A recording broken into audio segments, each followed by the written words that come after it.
Good evening, everybody, and welcome to the Apex E-Series Showdown here on VSRN.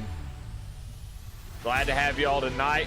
Tonight is it, the championship race here in Apex E-Series Showdown, brought to you by Apex Sim Racing Custom Gear at apexsimracing.com. Well, it's all come down to this. We are down to the final four and gonna see who's gonna be the champion of this season of Apex Sim Racing. It's been a great season, and now we're down to just these drivers right here: Tracy Passons, Garet Kinder, Alan Nash, Charles Stevens. They will battle it out for the championship tonight, and four will enter and only one will leave. Wow, that's really cheesy as all get out. Can't believe I said that. But it's been a fantastic season.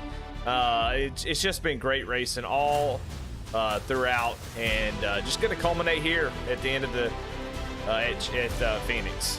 So just a great season that's been put on by Aaron and all these drivers that have participated. A lot of guys missing tonight, but that's pretty normal for the championship.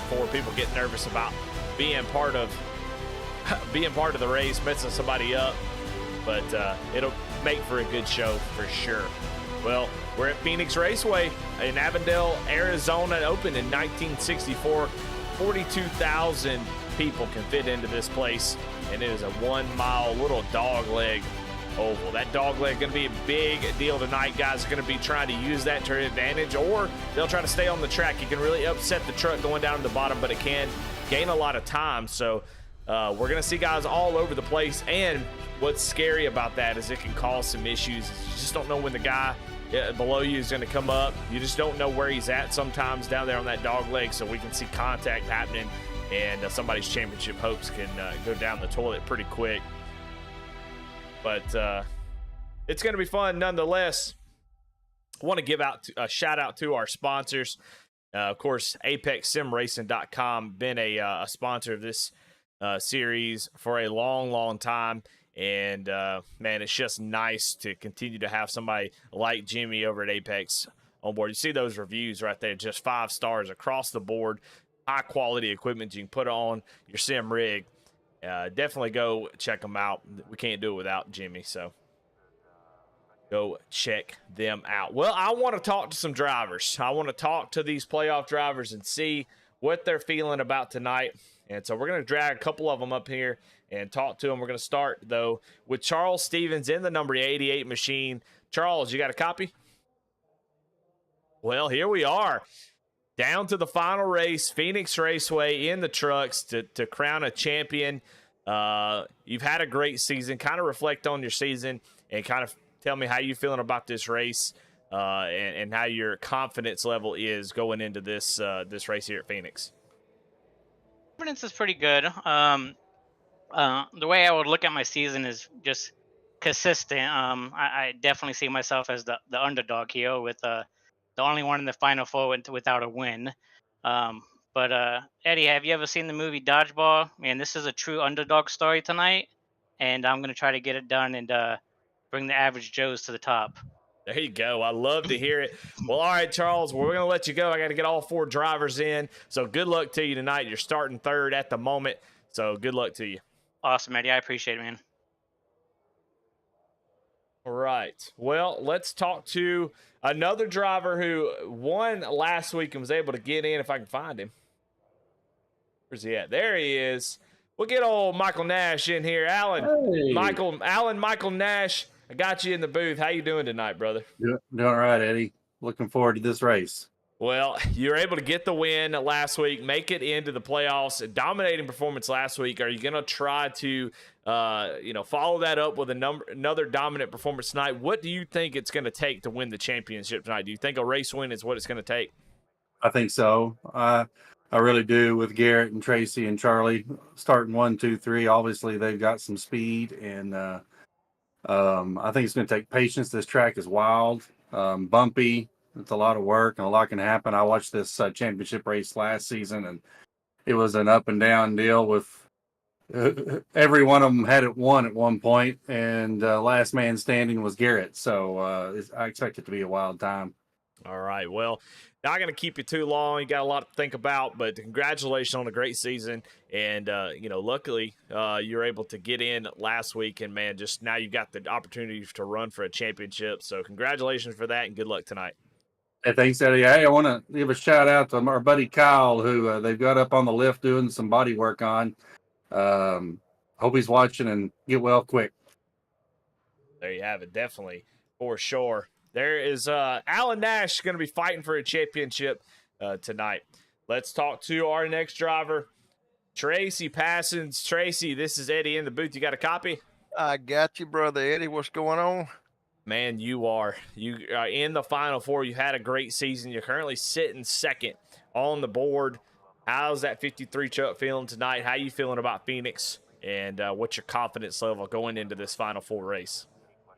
I'm feeling pretty good about it. I just gotta take my time and race the racetrack like I've always told you. It's real easy to push it and get up in the wall. And every one of these drivers that we racing against are good drivers and can win. And all of us deserve the chance to win. And I'm gonna play it safe. And when it comes down to the last minute, if I'm anywhere up front, I'm gonna give it all I got, and we'll just see what happens, Yeah, well, for sure. Well, congratulations on making the Final Four, and looking forward to seeing if you can get it done tonight.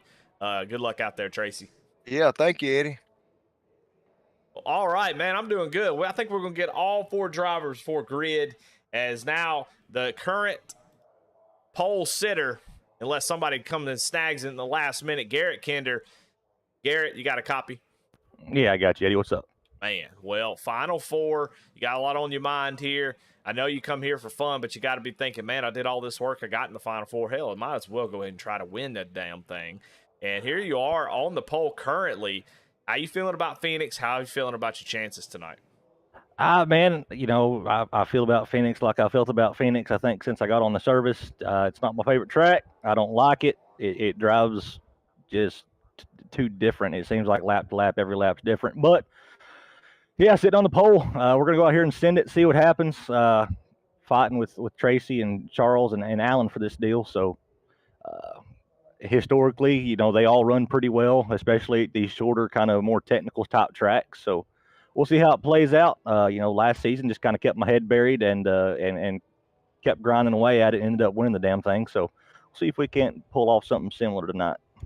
All right. Well, grid is now starting to pop up. Everybody's getting gridded up. Good luck tonight, Garrett. Appreciate you, Eddie. Well, there you have it. All 4 drivers got them done just in time. Boy, we love it. Man, I'm excited to see this race play out. It's going to be a lot of fun. And we got to give out the – man, it's crazy that this has come to the end so quickly, but we got to give out the final awards of the year. And we're going to start, of course, with the Chuck Peg Leg Pole Award. I want to thank Chuck Feltz in the race tonight for the Pole Award. And that's going to go to Garet Kinder. He's right up under. Look at him. He's standing right up under Chuck at number 13. So congratulations to Garet Kinder for getting the Chuck Peg Leg Pole Award, the last one of the season, as we jump into Lowcast Motorsports starting grid. Tracy Passons, your other playoff driver on the outside of the front row, seems to always work out that way. Charles Stevens, another playoff driver in third. Kip Easley made it exciting last week. He's going to start in row number 2. Starting in 5th is Daniel Holcroft. And then your final playoff driver going to start in 6th. In 7th, the Chris Bedwell, not in the Final Four, but I bet he gets up there and races for this race win. That's important for these guys. Dana Shepard in 8th. 9th, Aaron Adcock. 10th, Tony Edgerton. Ray Rogers going to roll off in 11th. Chuck Feltz going to roll off in 12th. 13th is Matt Rogers. 14th, Alan Smith. And that rounds out your field here tonight. I want to thank Lowcast Motorsports for the starting grid. Well, we got a lot to think about here. Going to be a pretty crazy race, I would imagine. As let's take a look at the race analysis. Fix set up 150 laps here tonight. That's going to be a big one. 4 total sets of tires, 1 fast repair. It's going to be a long race, so got a lot of time if you're a playoff driver to make something happen. Garet Kinder going to lead us down to the green flag here for the last time in this season of Apex. And green flag is out, and Garrett gets a great jump here on the start.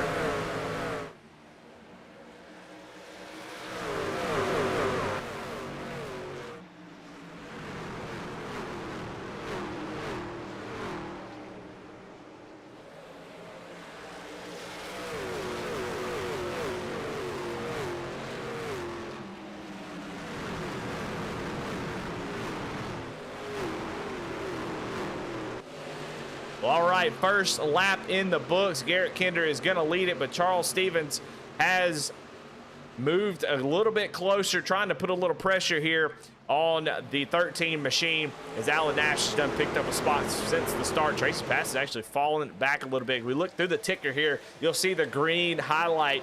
That highlights your playoff drivers. So if you want to know where they are, where they stack up, the green drivers are the final 4. So you'll be able to keep tabs of where they are throughout the race. But right now, it looks like a battle for the lead as the 88 is really putting pressure on the 13 early. We've seen a lot of guys talk about taking it easy. Tracy Passons, Alan Nash. But I, kind of heard something different from Charles Stevens, Garet Kinder. They felt like they wanted to be a little aggressive.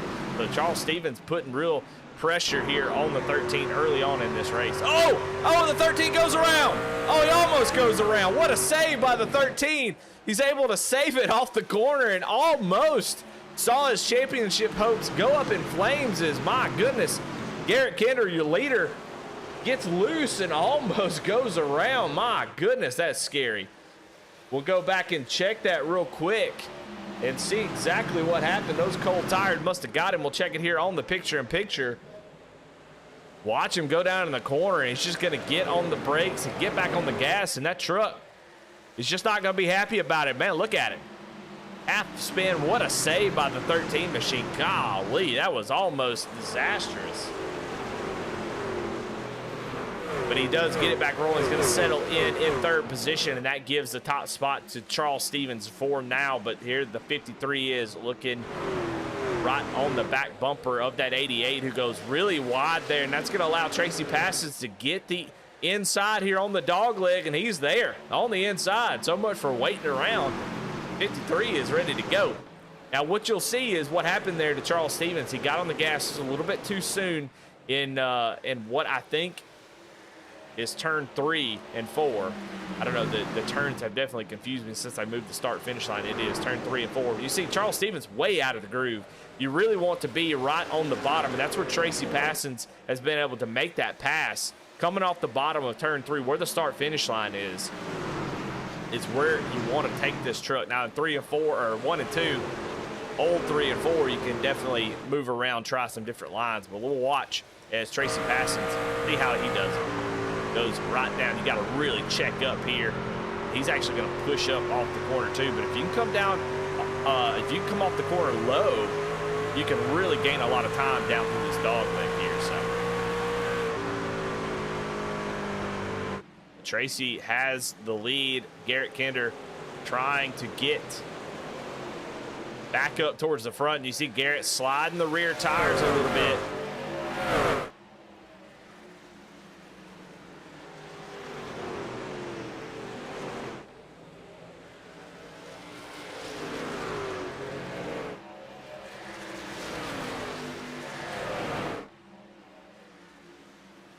Getting to the back bumper of the 88. Alan Nash has been able to move up into that 4th position. You see all 4 playoff drivers with the top 4 spots. Alan Nash just a little bit far behind, but you see the top 3 are pretty much nose to tail here as Garet Kinder is going to have a nice run here off the corner.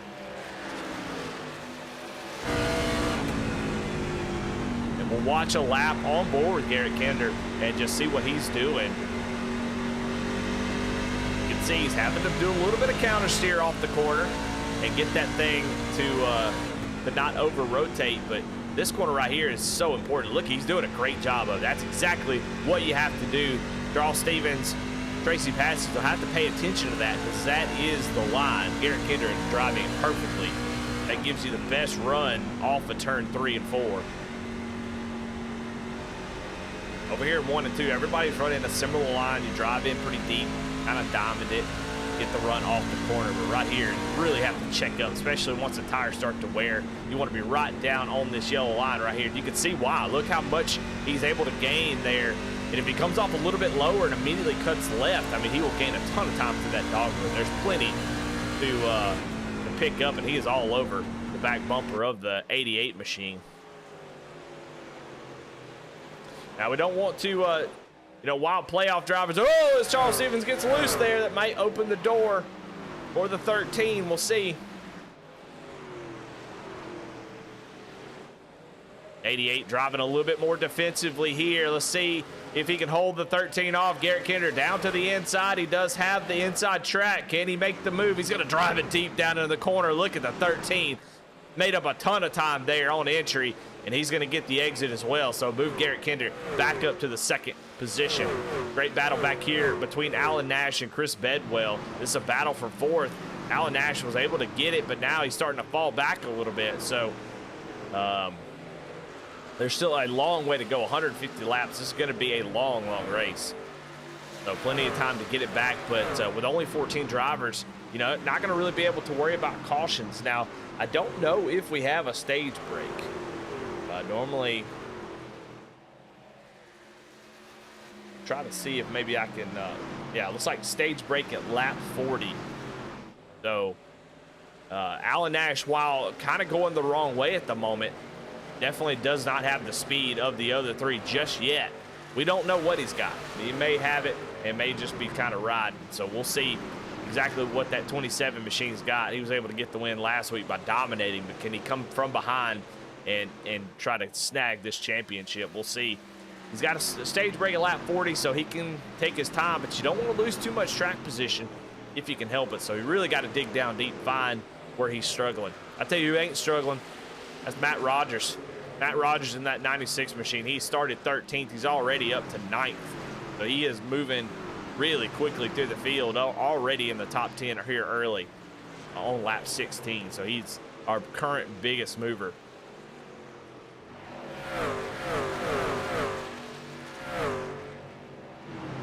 Right in front of him, though, we've got some great battling between Kip Easley, Aaron Adcock, and Ray Rogers right behind him. Kip Easley knocking it out of the park again with these paint schemes. And I know they're replica schemes of Kyle Busch Cup cars, but man, they sure do look good on a truck. He's got the 3Chi number 8 machine here tonight.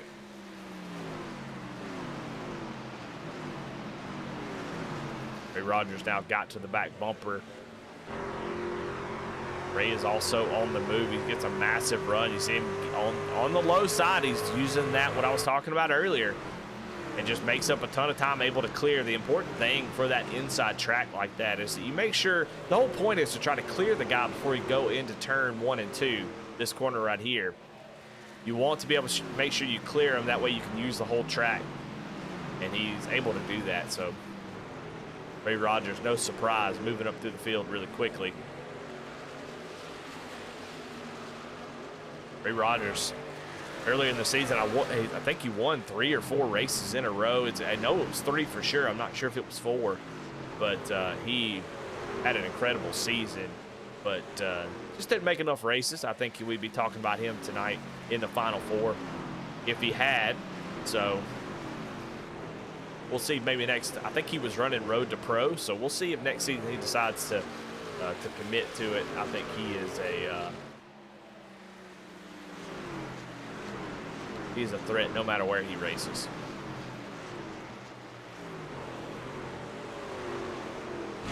Up front, though, Tracy Passons with an 8/10 of a second lead over Garet Kinder, who was able to reclaim the second spot. You hear a little bit of shifting right there. Interesting, interesting. Something to think about. Not sure I expected anybody to be shifting. Let's see if he shifts here. Not shifted in that corner.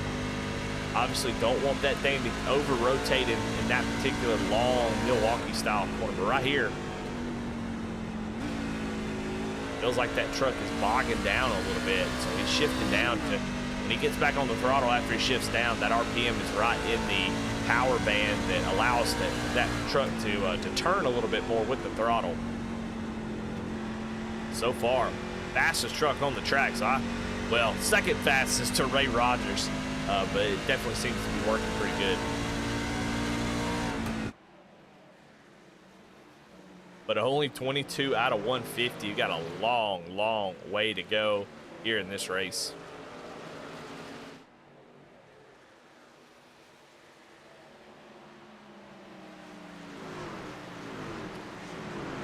Tracy still maintaining that 8/10 of a second gap. Another big mover right now is a driver right behind Charles Stevens. Spoiler, and that's Chris Bedwell. Man, Chris Bedwell had, he had a horrible race not too long ago that just really made it difficult for him to make it into the Final Four. And last week, more of the same. So just disappointing for him. I know he's got plenty of speed and definitely has what it takes to win a championship here in Apex. Just this season, just not able to make it in the Final Four. But man, I tell you what, Chris has always got the speed and is always fighting for the championship. You see how he's doing it. I mean, he's driving it just right. Charles Stevens, you can see just struggling into 1 and 2. He's just driving a little bit too deep into the corner, and that will continue to hurt him as time goes on. Just wearing that right front out. He wants Chris Bedwell, as you see, we'll watch as they go down into turn 3 and 4 here. Bedwell gonna check up quite a bit more than Charles to make sure he can stay there on the bottom. Charles pushing up off the corner. And if Bedwell was more aggressive to the left off the corner, he would already be inside of Charles Stevens. But it seems like he's just trying to be a little bit patient. He's going to get a nice run off the corner here. Wow, what a setup. Let's see if he can create that passing opportunity. But it seems like the best place to pass is on the dog leg. Everybody's driving right down to the bottom. Bedwell's going to get slowed up enough. You see Charles doing it again. He's just driving that corner too deep. Bedwell can cut to the left and probably get to the inside of him. He's going to try to drive to the outside of the 88 machine.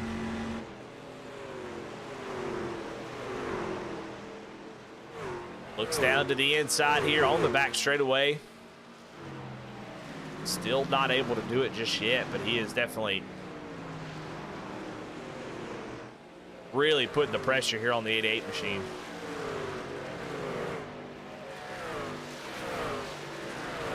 Right behind him, Alan Nash in trouble. Aaron Adcock all over the back bumper, and here comes Ray Rogers. So this is going to get spicy pretty quickly as Tracy Passons has a 1.3, almost 1.4 second lead over Garet Kinder. He is really pulling away.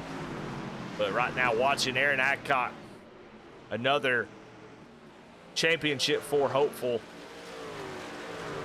Had to miss a few races, put himself in a must-win situation, not able to get it done, but just like Chris Bedwell, he's here to race tonight and try to get that win. If you can't win a championship, might as well win the race, I say. And this is going to become a pretty nice little battle here from 3rd on back to 7th. They're kind of getting clumped up here. I think Charles Stevens is really making it difficult on Chris Bedwell, which makes sense. Here comes Aaron Adcock down to the inside of his teammate. Well, not exactly. It's more of an affiliate, but same team. And Aaron Adcock going to be able to take that position. And now Ray Rogers looking to complete the pass as well.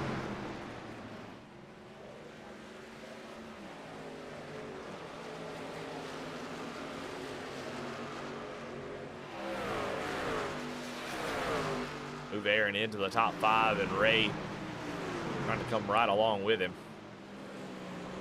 Now, while this is happening, Charles Stevens is starting to run down Garet Kinder a little bit. So we got just 9 laps left in the stage. I think Charles is definitely holding up the 95 a little bit, but he's also running down 13. He's looking out the windshield. He's not worried about the mirror. And you see he's starting to use that apron a little bit, trying to find that little bit of extra speed. If everybody's so close, that extra 100 could mean a lot there. But he's trying to run down Garet Kinder. Now, stage points not really going to matter tonight. We don't have to worry about points. Doesn't matter one bit. So this first stage is really just to give you a chance to see what you need to do. Find out what you're not doing well. Try to practice it. Get 4 tires. Get kind of bunched back up and then go after it. Because after this stage, this may be your last opportunity. If you're Alan Nash back in the 7th position, you know, you've got to figure out what you're missing in the next 7 laps. You'll go down, get 4 tires and fuel, and then you'll have to apply that and hope it's good enough. But so far, Alan Nash has fallen all the way back to 6th or 7th place. He drove up to 4th and then quickly fell back. as Ray Rogers, Aaron Adcock, and Bedwell were coming up through the field. So Alan Nash going to have to try to figure out what he's missing and get that going here on this second stage. And I think it looks like we're going to have a pretty much caution-free race.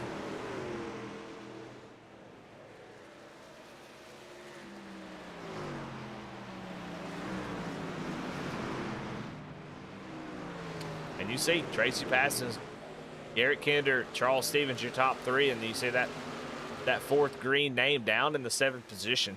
If he's listening to the broadcast, he's probably like, hey, man, take it easy on me. Good grief.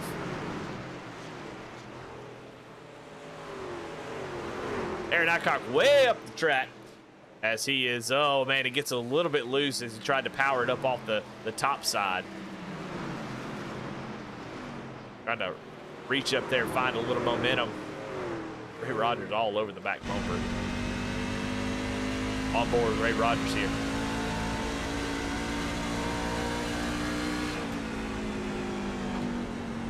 As he's watching the 17 try to run down Chris Bedwell, who's trying to run down Charles Stevens, who's trying to run down Garet Kinder. So we've got all kinds of awesome racing going up here. Is 17 going to go in here and make contact? Oh, no. Is he able to save it? Aaron Adcock does save it. So another save as he makes contact with Bedwell there. Just got a little tight, not able to get that truck to turn. And so he's going to lose a good bit of time right here before the stage end, though.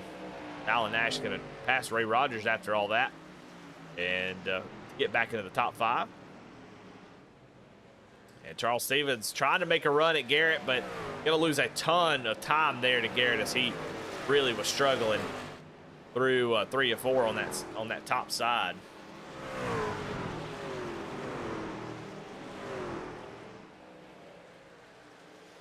Field in chat, so that's a good looking 88 machine. And yes, it is.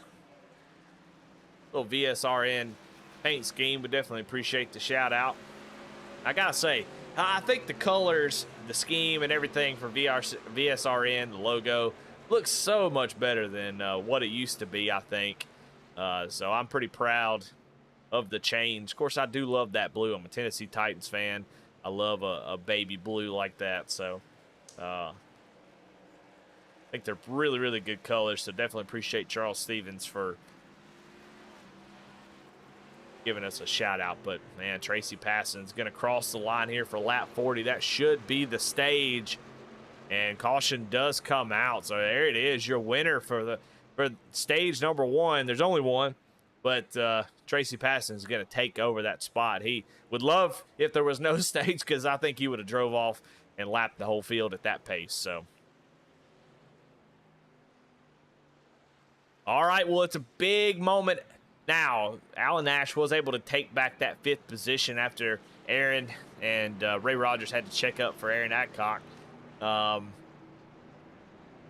It's a big moment. You've got to make some moves here. You know, you're definitely not going to take 2 tires. Not going to do anything crazy like that. But 4 tires, get in your box, get out. This pit stop is going to be critical for all 4 of these drivers because track position is going to be tough. Tracy Passons at this moment's got the fastest truck. He's got what he needs and has the plan as they come down pit road here. So got to get in, you stall, get out, no mistakes, don't slide through your pit box, maintain that track position. And if you're Garet Kinder, Charles Stevens, hopefully you get a good dice roll on your pit road and make those adjustments. Look at your tires. What these guys can do once they pit, they can look at the tires that they've taken off, look at the right front, look at the right rear. What am I wearing too much? What do I need to adjust for this second run? And make those adjustments, especially if you plan on winning this championship. Once pit road is done, we will talk to Tracy Passons, our stage 1 winner, as we watch everybody come down pit road. We're going to see this battle off of pit lane and see who going to maintain this lead. So far, like Tracy Passons, a little bit slow. Oh man, Tracy Passons slow in the box. I'm not real sure what happened. I don't know if he slid through the box or what, but Tracy Passons is going to come out, looks like 7th place there, and Garet Kinder are going to come out with the lead.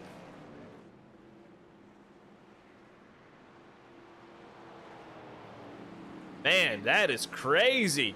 Talked about it.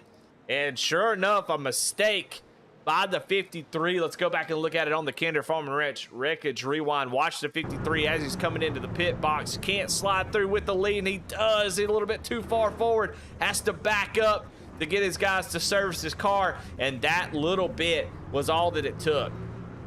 For now, Garet Kinder with the lead, and Tracy Passons all the way back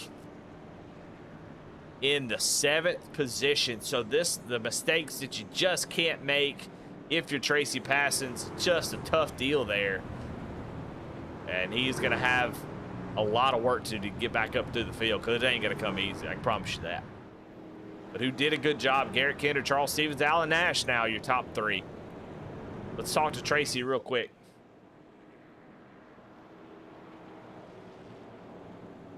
Tracy, this Eddie. In the booth, you got a copy? Yes, sir. Man, you dominated that first stage and then just needed to come in and not make any mistakes. And, oh, it slid right through your pit stop. Oh, and, hell yeah. And lost quite a few positions. And now find yourself in 7th position.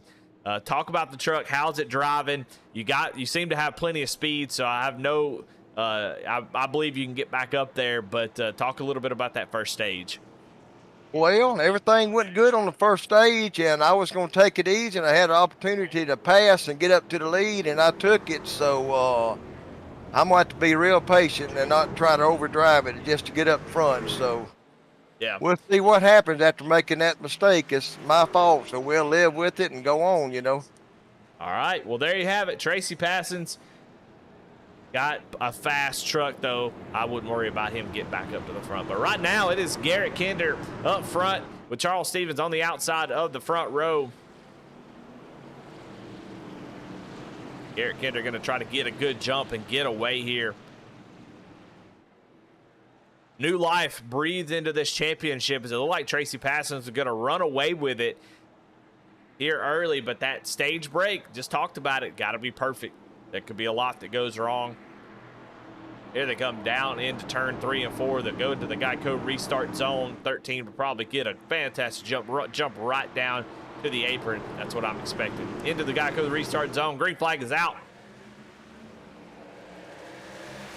They jump right down. You can see them fan out all over the track. That's one of the coolest things about this track, is seeing that visual of everybody everywhere flying around. As we go back and look, almost there were 3 wide back here. Tracy Passons inside of Chris Bedwell with Aaron Adcock rolling the top side, but he's got Ray Rogers there. But there's a pass for the lead. I don't know what to show here. We're going to show the pass for the lead. Oh, they make contact. Charles Stevens makes a little contact with the 13 machine. Got to fall back a little bit. Scary, scary moment as we see all these drivers flying through the dog leg. Still 3 wide. So much can go wrong here if you're not careful. But look at Tracy Passons already on the move. He's down on the inside of Ray Rogers, being aggressive here. Ray almost gets in the wall. He has to check up a little bit and move Tracy Passons back into the 4th position. Did not take him long to be aggressive on that restart. Oh my goodness, Alan Nash gets loose as he transitions onto the apron.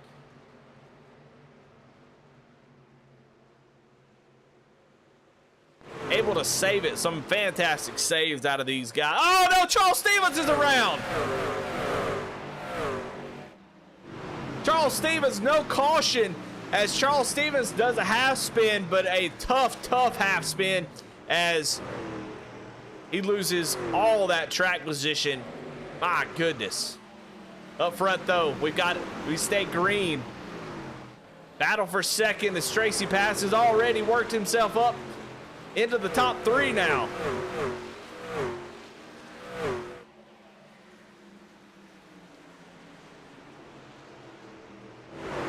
Man, I can't believe what I'm seeing out of these playoff drivers. You can see how bad these guys want it, how hard they're driving. They're making mistakes. We'll take a look at the picture real quick. What happened to Charles Stevens?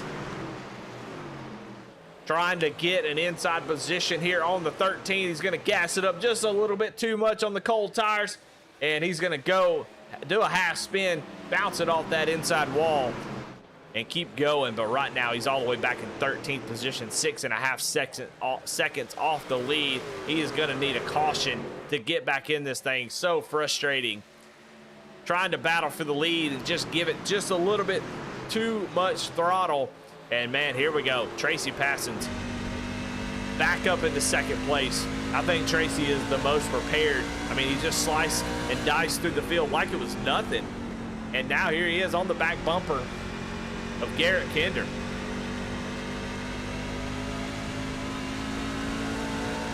Really using that apron to his advantage, being aggressive. You can see him making all kinds of moves all over the place to try to find speed, use all the track. And they got it there, and got to use it. Really leaning in on that right rear off the corner. You can see the truck just leaning over on that back right of the truck. And oh man, that shifting, you see how it can be a little sketchy. He had to catch that wheel spin off the corner. But continue to watch this battle. Tracy Passons putting ton of pressure with Ray Rogers waiting right behind him. He's going to be a factor for sure.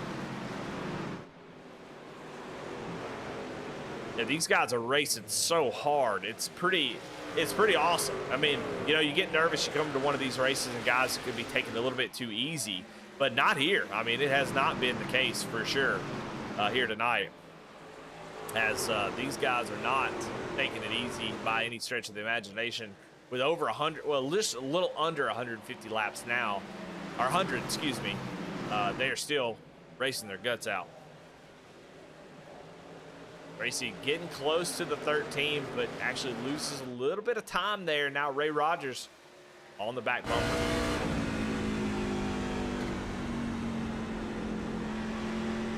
Three-way battle for the lead. We love to see it here in Apex. Now, the tough part about Phoenix allows for some, you know, you kind of put that truck almost anywhere. The problem is it's so difficult to pass just because of that slow 3 and 4. We've already seen Tracy Passons have to really slow up. Chris Bedwell doing something similar to really slow up for that turn. The problem when that happens is in these trucks, they don't have the power to put the power down quickly to get back up to speed. So it makes it tough to make these passes when you have to slow down so much right here. That's why we see Tracy Passons shifting down in this corner to try to get a little extra power, a little extra oomph off the corner. Be able to make passes, but passing is very, very difficult. Oh, Tracy Passons. Uh-oh, it may be me. I thought Tracy Passons was blinking out, but it looks like it, it's like maybe I was blinking out. Hopefully not the case. I'm watching my network bar here. If we do drop out, then we'll be right back. Don't worry. But hopefully that is not the case. Been having some connection issues the last few days. Not really sure where that has started, but not much we can do about it. Just try our best.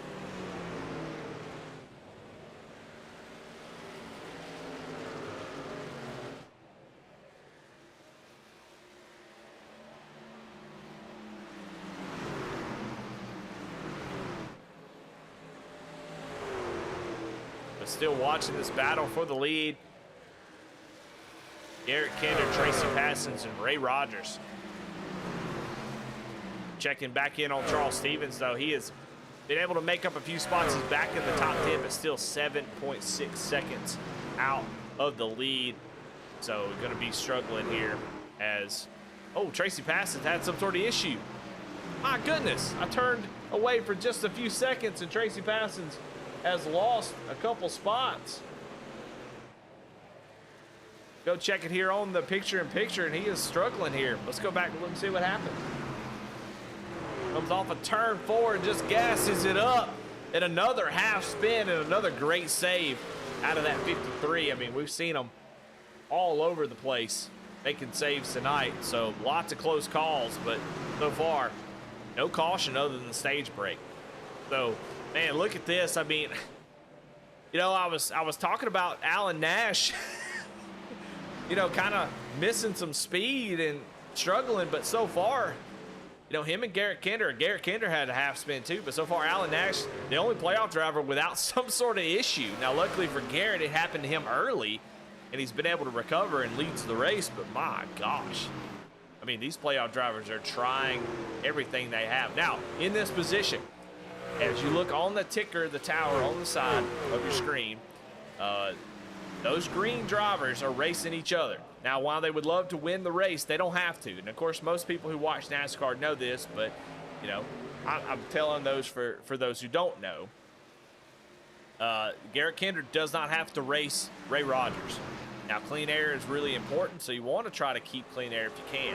But he doesn't have to overdrive the truck to beat Ray Rogers. He can let him go. He's racing the green driver. That's the only ones that matter. You can win if you win the race, you're going to win the championship. So it's an easy way to do it, but you don't have to win. So I think, you know, if Ray Rogers starts to really put the pressure on the 13, I wonder if Garet just doesn't let him go and think big picture. What am I saying? Garet Kinder ain't gonna let him go. What am I saying?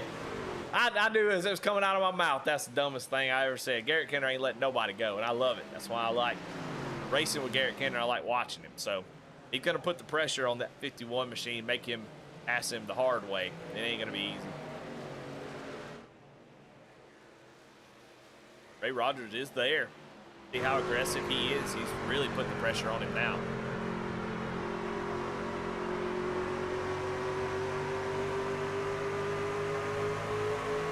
See how difficult once the tires start to wear. They've got 22 laps on these tires. You can see as they start to wear, the truck's getting really tight, and having it slow up so much in that corner right there and tight just don't go together. So it makes it tough.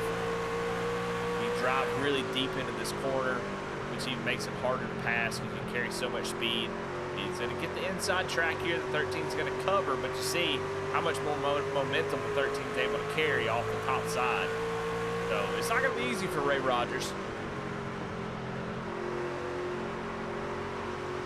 Here, getting on the throttle a little bit too soon. My goodness, I thought I was actually going to be surprised that Ray could get on the throttle that soon in that corner, and I saw he definitely couldn't as he almost gets to the wall right at the start-finish line.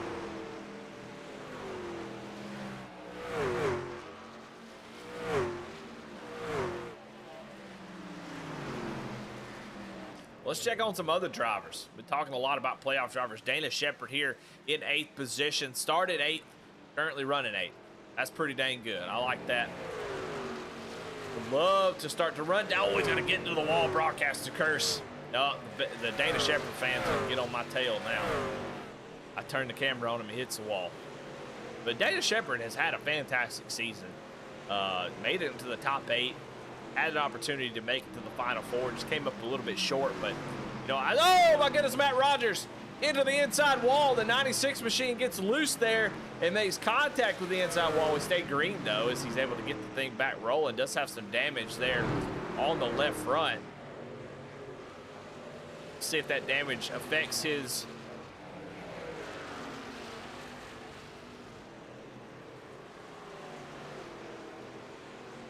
handling. As Chuck Felt's there trying to go around him on the outside. Looks like Chuck is going to have that momentum. Another one of those drivers slowly moving forward. Picks up another spot. He started in 12th, now inside the top 10. You can see a little unsure on the steering wheel, going back and forth there on the wheel as he's trying to catch that thing, but it does look smooth. Like he is driving really smooth, just a little bit off the pace, not trying to overdrive the thing. We've already seen some guys getting themselves in really bad positions, overdriving it. You can see he's just driving smooth, taking it easy on the Sunday drive. Love it.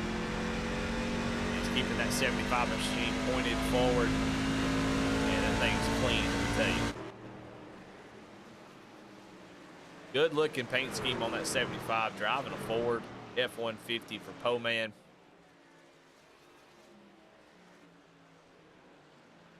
Marine Corps 75 as Alan Smith gets a a little out of shape back there behind him.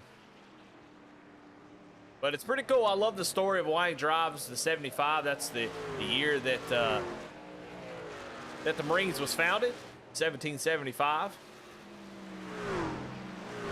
Interesting note to think that the armed forces in the United States were founded before the country was. Pretty cool.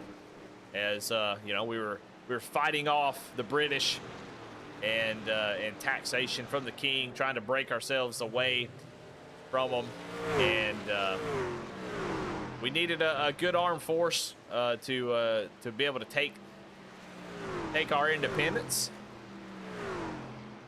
So pretty cool to see why he has that number 75, and I'll tell you what, he'll be aggressive about it too. If he don't get the 75, he's going to get you. He ain't going to be happy about it at all. But good looking truck there. I believe it was painted by Aaron Adcock himself. Speaking of Aaron, he's up here trying to push his teammate towards the front. Tracy, a little gun shy after getting loose there. 17 trying to give him a little shove. So, hey, man, go on up there and get that win, get that championship. Starting to spread out here. We're starting to get into the rhythm. Ray Rogers still right behind Garet Kinder. Battle still rages on, but Ray Rogers been known to do this. Just hang out, not push the issue. Ray, really smart and a great guy. I mean, he knows not to put Garet Kinder in a bad situation, knowing what's on the line. So Ray Rogers just going to put pressure on him. If Garet wants to let him go, he'll definitely take it, but he will be patient and take whatever opportunity is given to him. So he's going to ride right there on the bumper of that 13 machine. Yeah, starting to spread out. You can see the intervals kind of separating themselves. Interesting to see Tracy Passons there back in the fourth position. Get inside that dirty air, get kind of behind the 8 ball, and you can see it's tough. That clean air is just too important as we continue to watch this battle up front. They are pulling away from Alan Nash just slightly. Oh, caution's out. Caution's out. Dana Shepard is around. The 43 machine goes around, and boy, a sigh of relief for Charles Stevens and and Tracy Passons, maybe, as they needed that caution. And Daniel Holcroft as well, who was a lap down. He'll get the lucky dog, but Dana Shepard goes around.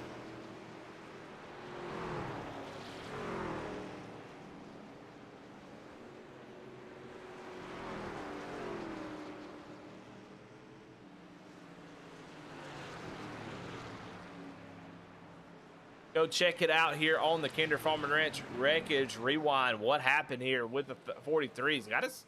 I believe these guys are teammates. Yeah, Chris Bedwell in the 95 here. See him come off the corner. Bedwell right on the back bumper. It's going to get into the back of Dana Shepard, who's going to slide into the corner.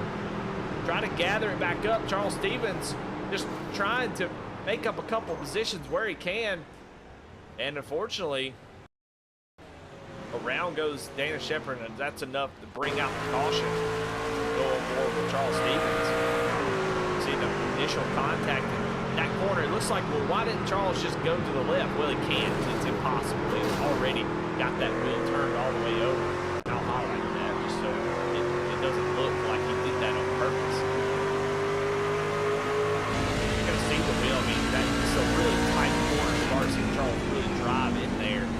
So Charles just doesn't know where he's going to go, and see he's got the wheel all the way over trying to turn, get to the inside, and just makes contact with the 43.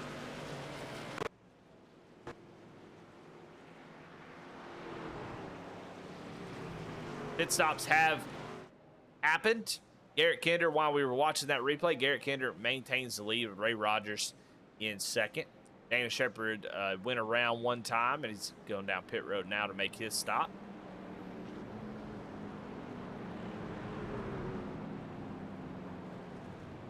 So,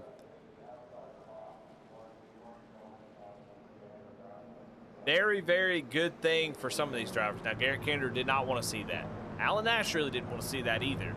But he was losing ground. But it feels like Alan Nash is starting to pick up the pace a little bit, starting to find that rhythm, find that groove.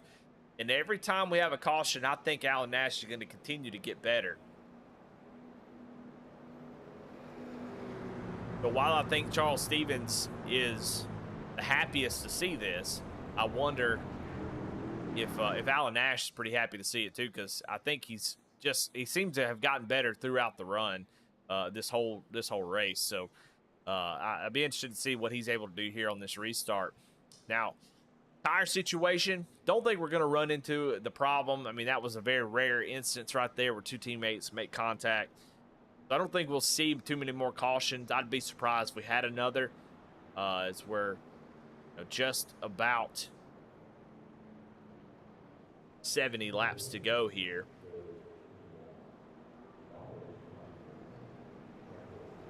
We'll probably most likely see a green flag pit stop, so that's something to be considering as well. I mean, that could change everything. But right now we're already on our third set with 70 laps to go. So only one more set of tires for these guys. They had 4 total. They started on 1. They pitted for 1 set. Now they've pitted for the 3rd set.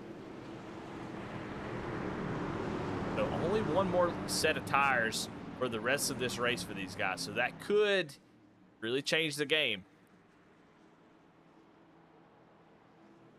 All right, well, Garet Kinder's going to have control of the restart as they come down the, I don't know, back stretch, front stretch. I don't even know anymore here at Phoenix, but he's going to have control of the restart, and he's going to try to get away and try to allow Alan Nash. Oh, Ray Rogers slow in the box, just kind of asleep at the wheel or something, as, man, he was a full car length back, kind of really hurt that top line and Tracy Passons, so don't know what Ray was doing there.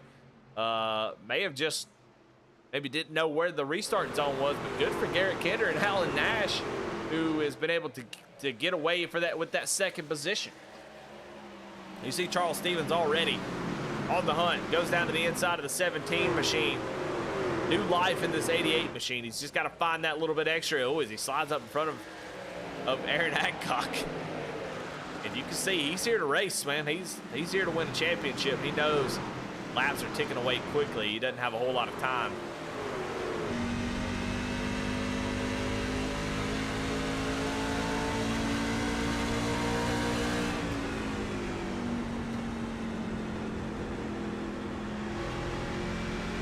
Looking to maybe make it 3 wide here. He's going to go down the apron. He is 3 wide for this 3rd position. Who's going to come out? Oh, he almost makes contact. He drives down on the bottom. That's a tough place to enter that corner. And going to have to fall back behind Kip Easley all over the back bumper of that 88 machine. It's getting racy up here, let me tell you. Ray Rogers up there on the outside. He is under fire from these playoff drivers. He's going to stay up on the main track. These guys, oh, caution does come out. It looks like Matt Rogers slow on the track, so another caution.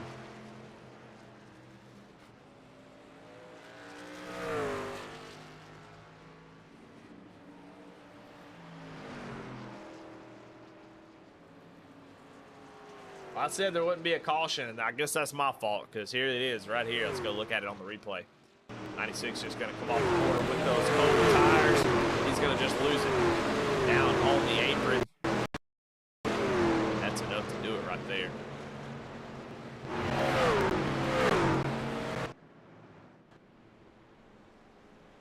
So don't expect to see anybody come down pit road and take those tires after only 7 laps. I think that was that would be a big mistake. And here comes Ray Rogers down pit road. I don't know. I think they might be coming down for just fuel only. I don't see anybody coming down for 4 tires. So this is most likely going to be a fuel only stop.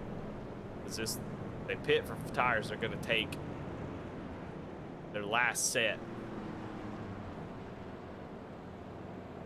Now, if they had been out on the track for about 20 laps, I'd say if I'm Charles Stevens, maybe I gamble and try to have those fresh tires for the end of the run. But you see just fuel only there for Ray Rogers. See if anybody else, Dana Shepard, any of these drivers try to take tires, because it'll give them a small advantage, but I just don't see tires being a huge deal. I don't see the jacks going up on Dana, so Dana must be just getting damage repair on that 43. Still trying to hold on to that fast repair. Matt Rogers, Daniel Holcroft already used theirs. But just get some repairs done to that 43.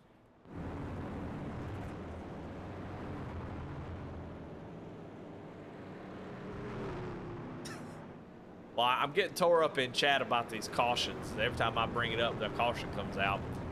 I said there wouldn't be any more, but yeah, I'm just not gonna say anything anymore. Just leave it alone. Well, Daniel Holcroft went down a lap early on, and he has gotten back up into the 11th position. So shout out to Daniel for getting back in this thing. So get the 1 to green. We're gonna go back green with about a little bit over about 62 laps to go. Time's running out, but you look at the top 4. No surprise, all 4 drivers, playoff drivers. Doesn't surprise me one bit. It always seems to be that way in real life too. They always seem to find their way up towards the front, especially in this type of race environment. Garet Kinder did a great job last run before that caution came out, the first one. Hold on to that top spot, that clean air. What's he going to do here as we go down into the Geico restart zone, and Garet Kinder's going to get a nice jump side by side. Alan Nash and Tracy Passons, who is going to make a wild move here. I expected to see something crazy. Oh, we're going to be 3 wide. Charles Stevens was trying to go down to the inside of the 27, but the 8 of Kip Easley that was there, and Charles had to check up just a little bit. Now he's under fire. Yep, trying to make that entry, can't quite do it, but battle for the lead. Tracy Passons down to the inside, not quite able to make it just yet. The 13 is going to cross over his front bumper and hold on to that top spot, but Tracy Passons back to form here with just about 60 laps to go as he gets a little bit loose there and going to lose a little bit of time. But Charles Stevens was able to take over the 3rd spot. Charles was trying to take the lead earlier and spun, did a half spun, no caution came out to save him. And look at him battling back, doing what he's got to do, and now he sits in 3rd position.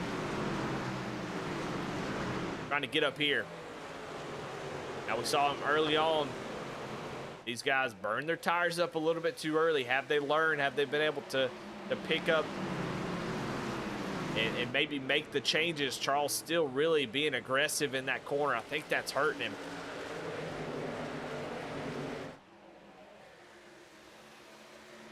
And Tracy Passons, after that little slip up, falling back from the 13 machine. Garet starting to pull away. Garet just slightly faster than everybody. Ran a 27.55. Tracy Passons 27.58. We'll see the times at the line. See who is putting down the quickest lap times now that the tires are up to temperature. Across the line, Garet Kinder the fastest again. Charles Stevens 2nd fastest. He's putting pressure here on the 53.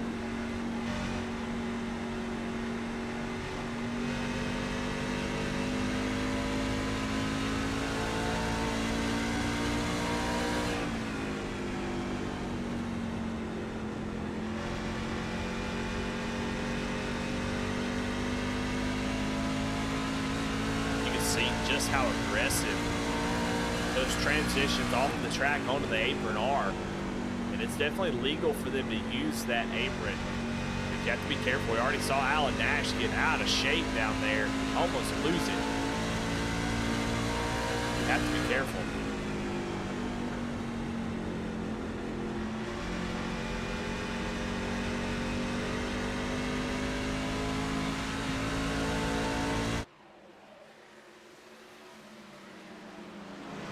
Alan Nash now starting to put pressure here on the 88 machine.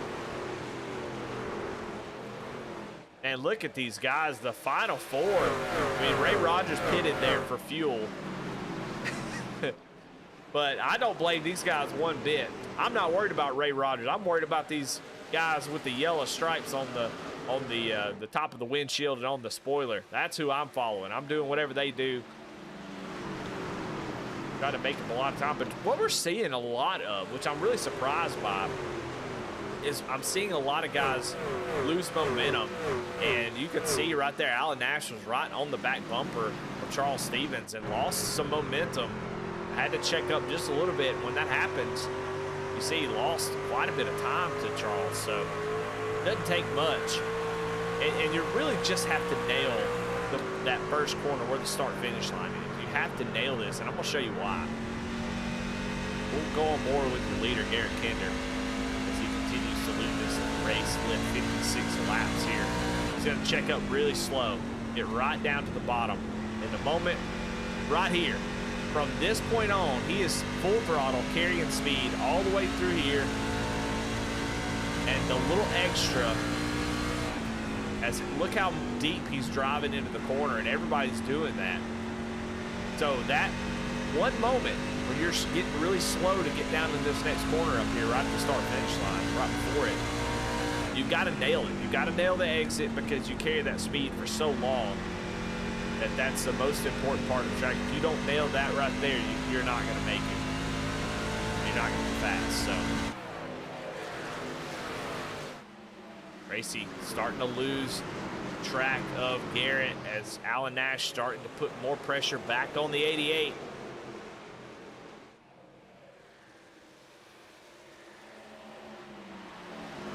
That clean air has just been really, really important so far. Tracy Passons just dominating the first stage out there out front. But it seems like dirty air being a huge factor. Here comes Alan Nash down to the inside of Charles Stevens as they go down to the corner. I can imagine this is not going to be met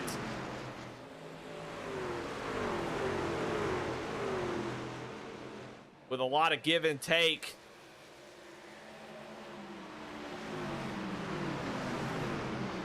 Inside line usually has a pretty good advantage here. Let's see if Alan Nash can make it work. He's going to dive down to the inside. That should give him what he needs. We'll see if he can clear him before they go down into turn, whatever turn it is, turn 2. And just clears him. He's going to drive down the corner with that position. You can see battling side by side. Now Aaron Adcock and Kip Easley roll up on this battle really quick. Move Alan Nash to that third position. We'll see as they cross the lines. Tracy Passons really close to that wall. It couldn't fit a piece of paper between him and the wall. Garet Kinder still the fastest truck on the track. No, he's not. Ray Rogers is. Ray Rogers. A little bit faster than the leader. But he's back in the 7th position after pitting for fuel there on that last caution. Over less than 50 laps to go, and Garet Kinder is continuing to lead this race as he's slowly but surely pulling away from the rest of these, almost 3/10 faster than Tracy Passons the last lap. Tracy did not have a good lap at all and finds himself going to be under fire from a very similar looking truck. It's interesting how similar Haviland and Winn-Dixie paint schemes look. I usually get them guys confused, as you could see. Look how they look like twins out there.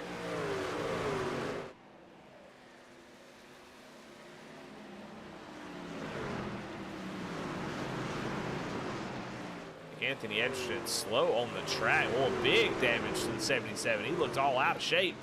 Truck leaning over to the right side. Big damage to him as he's able to make it down pit road, though. Not really sure what happened to him, but man, he had some massive contact. Looks like out contact maybe with, well, I'm for sure it's contact with the wall.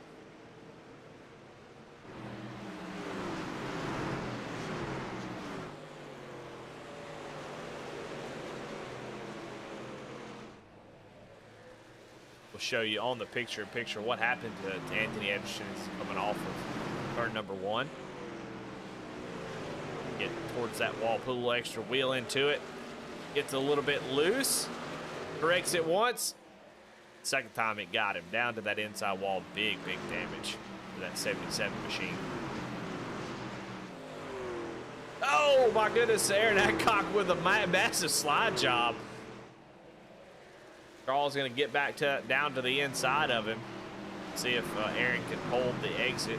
Charles gonna drive it deep and do the same thing back to the 17, but I think the 17 is gonna have the preferred line after that though. It goes down on the apron. Can the 17 clear him? He does have the truck ahead of him, so move the 17 up to 4th position.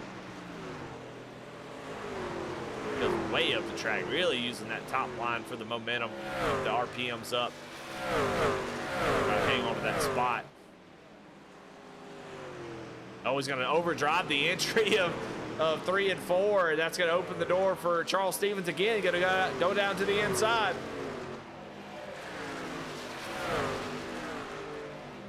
Charles Stevens is going to try to take that spot back. He doesn't exactly clear him. Let's see if he can make it work off the corner. We saw Charles get in trouble at this position earlier. Got a little bit loose. Does a good job this time with the 17.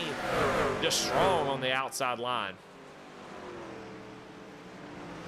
Oh, he struggles there. He's going to try that crossover move again. Can he get down to the inside? Very close to the back bumper of the 88. I think the 88 is going to cover him this time. He does. So great defensive driving out of, looks like Chuck Phelps is now slow. Got some smoke coming out of that 75 machine.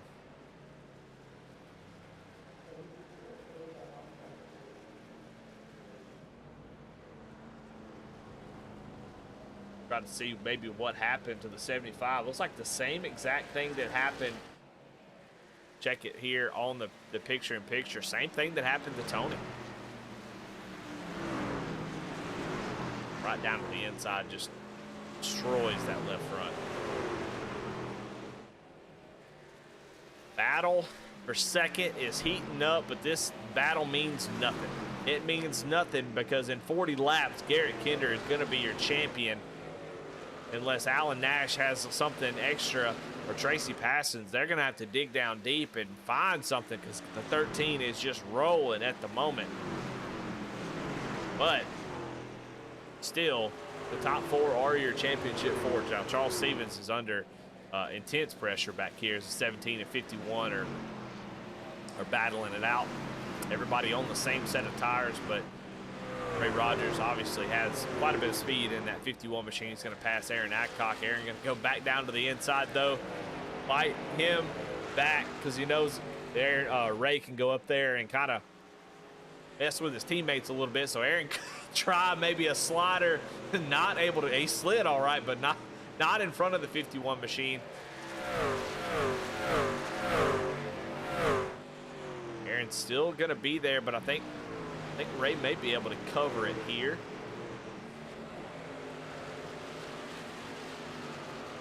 No, not quite able to do it just yet. So Aaron continuing to battle there on the inside and see what he can do here. Try that 4-tire slide in the corner. Ray should get the momentum off of here and complete that pass. So, oh my goodness, as Charles Stevens may have made contact with the wall. Definitely got close to it for sure. Now, oh, he's going to make contact there. And that's that corner. You have to nail it perfect every time. You can see how much it's going to hurt him. Now he's going to be under fire from the 51, who's on a tear through the field. So we may not have seen the last caution just yet. Now, I wonder what the fuel run's going to be. I have to think they're going to have to make one more stop. They have 75% fuel in these trucks. So I got to think that they're going to come down pit road at some point. So a green flag pit stop still on the table. There's still a lot to race for, I think. Now, I don't know the actual fuel run. I could probably jump down and ask. But I like for it to be a surprise. We're all going to find out together. Haven't seen a green flag stop yet, so I don't know what they can actually do on 75% fuel. But I got to think they pitted 37 laps ago. Ray Rogers 29 laps ago. I got to think they got to come down pit road at least one more time. Here they come. Little subconscious there. And Alan Nash comes down pit road knowing he can maybe take these tires and make some ground up. Even one lap can make a pretty big difference. They are falling off about a second. It's not a huge difference. I mean, at 38 laps, a second of fall off's not that much. But, you know, if he stays out, if Garet Kinder stays out 2 more laps, that could be 2 seconds. But Garet Kinder coming down pit road as well. So is Tracy Passons. Here, you got to be perfect. This is the big moment. Under caution, it's pretty bad to have, you know, issues. You can get passed by a lot of trucks, but you can still lose a lot of time under green flag pit stops. Of course, these guys really hoping no caution comes out during this. But you see that long pit road. Got to make sure you don't speed. Come down into your box. Garet Kinder going to try to get right in the box. No mistakes. Perfectly in the box. He's going to get 4 tires of fuel here with just over 30 laps to go. Now, Ray Rogers going to continue to be on the track. He did hit on that last caution. But he's got about 70 laps more of fuel. These guys, Aaron Adcock on the track as well. Oh, a contact between 2 drivers. Showed up on the screen, 4X between Alan Smith and Chris Bedwell. So no caution. Everybody seems to be running in the right direction. Now comes Ray Rogers down pit road to take his final set of tires. Fill it up with fuel, and that gives the lead over to Aaron Adcock.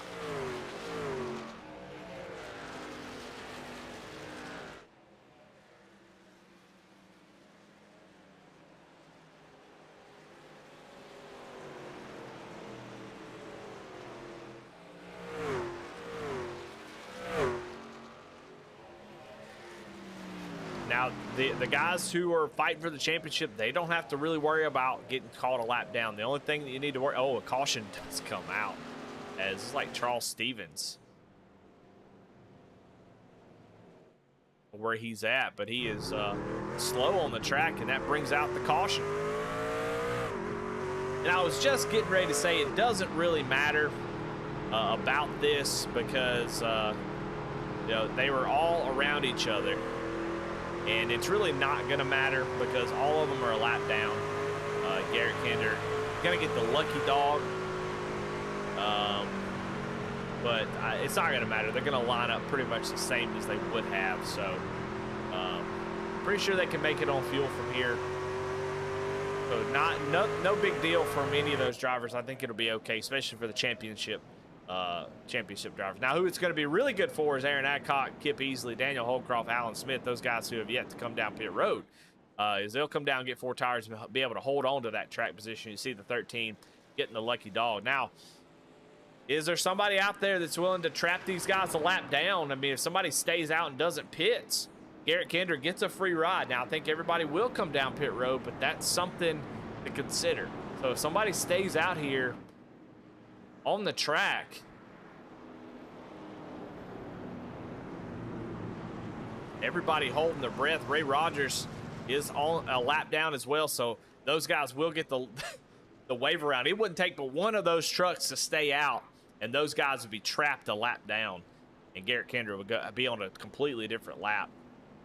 But everybody comes down pit road like we expect them to. So Garet Kinder will be in the lead of the championship, but Aaron Adcock, if he gets off pit road, should maintain the lead.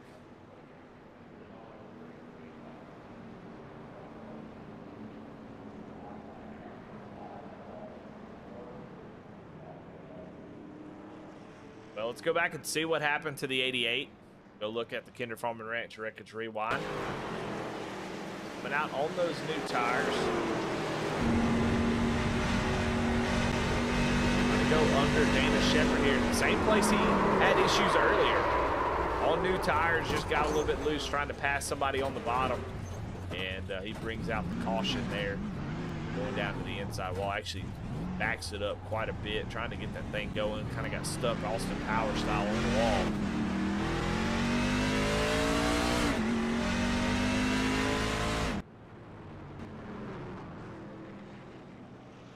So nothing changes. That's a tough deal.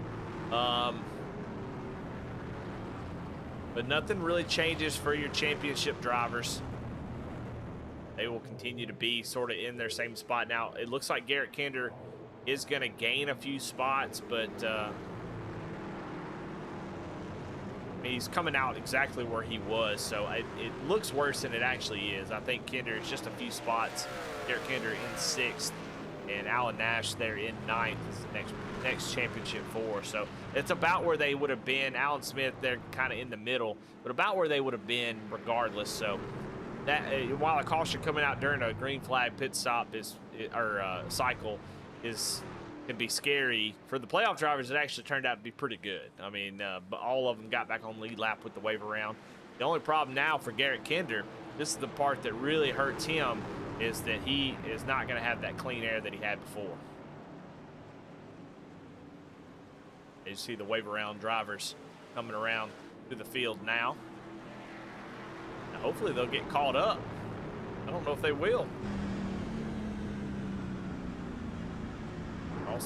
All of them able to get caught up, and they extend the caution. I think that's a good choice. So we'll go around one more time. That way the wave arounds have a chance to get caught up and get the field tightened up. They have the 1 to go, but the field is really broke apart, so I'm not really sure what's going on here. Maybe some confusion about where they need to be.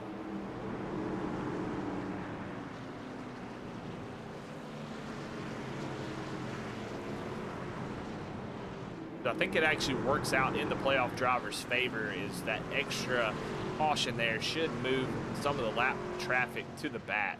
I think that's what's going on. I think Anthony Edgerton maybe supposed to go to the back. I'm not sure. It still broke up. I don't know if Tony just not sure where he needs to be. Dana Shepard as well. They may need to extend it again, as these guys are not really sure where they're supposed to be. But we're into the Geico restart zone, and we're going. Aaron Adcock slow as Daniel Holcroft all over the back bumper. So some confusion in the race here, as these guys not sure where to go. Tony Edgerton slow on the track. I mean, these guys all over him. As Garet Kinder did get a black flag for passing under yellow, it does get that cleared, because I don't think Anthony Edgerton got going. Here is the battle, and the problem for Garet Kinder is he does not have that clean air anymore that he had, that advantage. The one thing that does hurt is his advantage of being out front. Now he's got to work through traffic. Now he does have a buffer, Alan Smith and Ray Rogers, in between him and Tracy Passons. How is he going to deal with dirty air? He's going to have quite a few trucks. There's a big old gap to the front too. Now Chris Bedwell, currently your leader.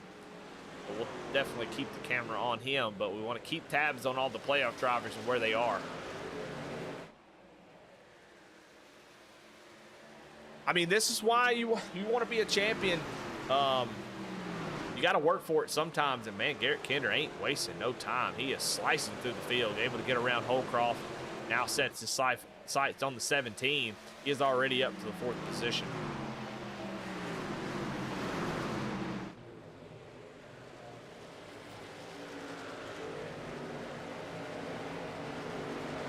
Tracy Passons not having as easy of a run up through the field as Garet is. Got Ray Rogers right in front of him.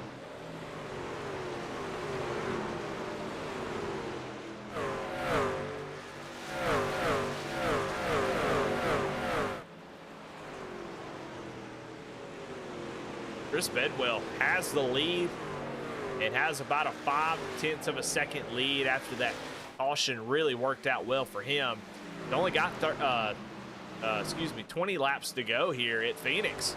So we're getting down to the nitty-gritties. That all kind of went haywire. That restart was kind of, I don't know, something went wrong there. People weren't communicating or just weren't sure where they were supposed to be, and so the restart was all over the place. But Chris Bedwell going to take advantage of that. Now Chris and Kip have a chance to go out here and get a win here at the last race of the season. Aaron Adcock there in 3rd. But you can see Garet Kinder got that Ray Rogers buffer behind him that's going to keep Tracy Passons back there. Now,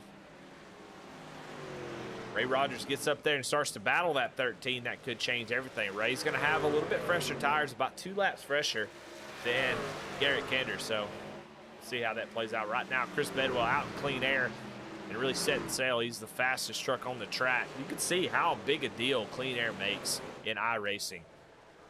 These guys have been just kind of mired back in the pack, and then all of a sudden now he gets out front.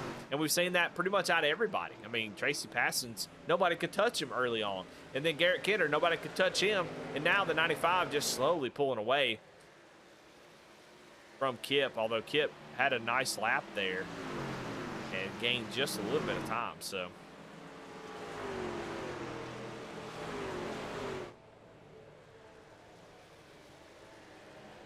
but looking at the championship battle right now, Garet Kinder has a pretty nice lead, about a second over Tracy Passons, back in 6th place.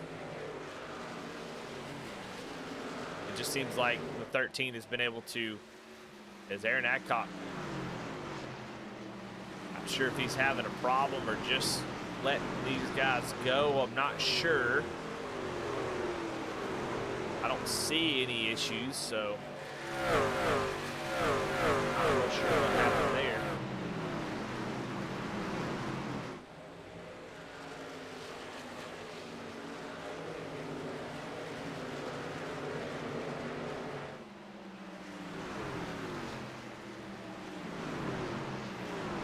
He falls back to the 7th position. Oh, Aaron actually almost wrecks. That's what happened. We'll go back and look at it right here as we're watching this battle for 3rd place. Watch him as he comes off the corner.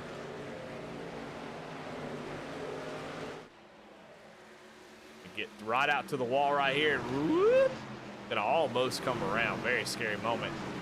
That's why he lost all those spots. I thought he was just giving them up, but no, he got loose there.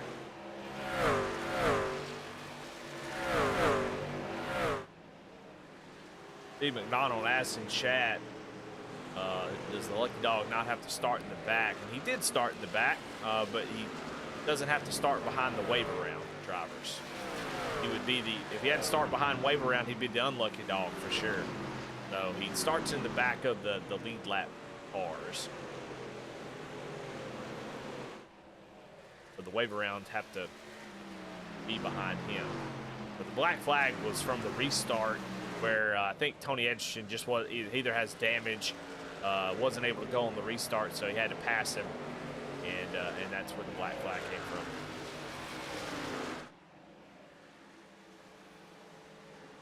Well, 13 pulling away. Tracy Passons starting to fall back into the hands of Alan Nash, who is all over the back bumper.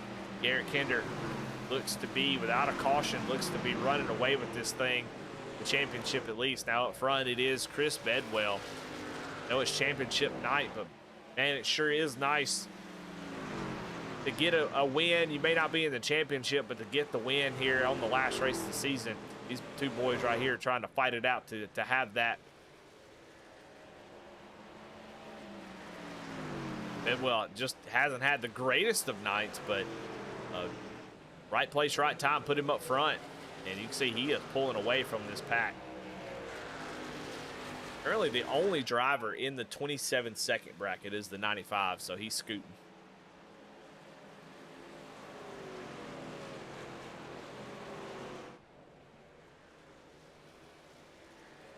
Pulling away from Kip a little bit.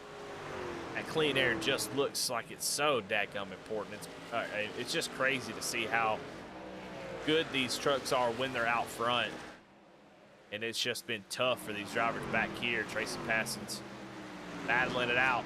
This is for 2nd in the championship. Garet Kinder's going to have his own battle himself as Ray Rogers right on the back bumper. But here it is for 2nd place. Alan Nash and Tracy Passons side by side.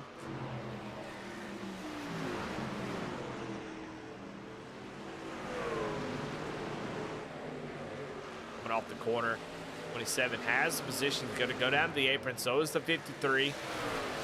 27 not going to be able to clear him for this corner. Tracy's going to really drive it deep into the corner. Let's see if the 27 can hold off. He can't. Oh, he's going to get loose off the corner. Boy, look at him battling. I love it. Garet Kinder also loves it, but, I mean, he is slowly pulling away from those guys anyway.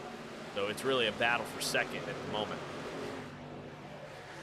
Aaron Adcock joining the fray after that little half spin.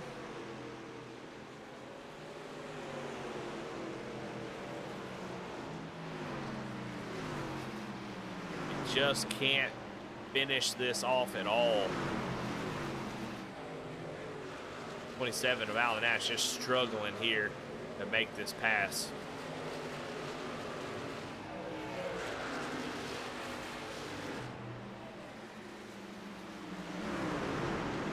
Last couple of laps, Garet Kinder and Ray Rogers have been a little bit faster than the leaders. Tires starting to wear out a little bit.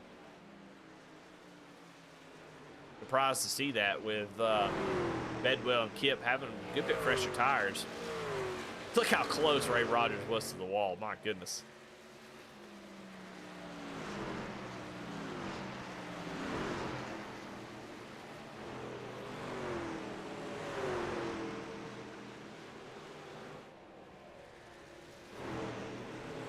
Going back to this battle, though, Aaron Adcock looking down to the inside, trying to pass Alan Nash, not able to make that pass happen. Tracy starting to pull away. Looks like Alan really put all he had into that battle, trying to make that pass. Went all in. If he's got another shot at it.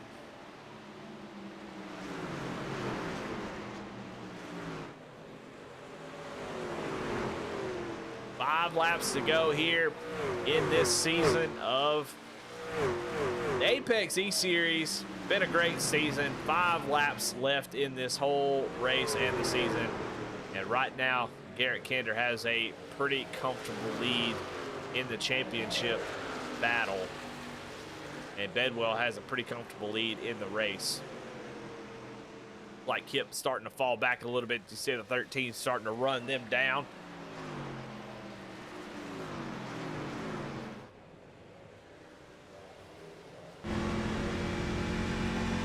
Battle for second may not be quite done just yet.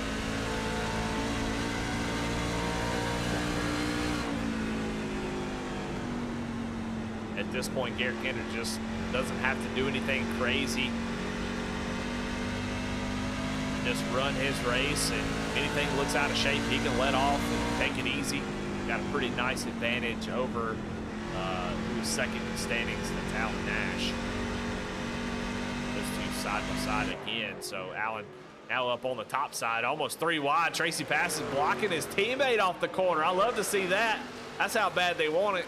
They're racing the hell out of each other. Let's go. Alan Nash gonna drive down on the door of the 53 as the 53 drives in on the middle. They're gonna come off the corner. The 27 has the ideal line here. They go down the front or back stretch. I don't know. It's a stretch of track. And Tracy's going to have a good position here, but man, Allen is really fighting hard. Garet Kinder going to the inside of Kip Easley is going to take over that second position without much issue at all. But right now, the man of the hour, at least for the moment, is Chris Bedwell, who's going to take the white flag here. 1 more lap to go.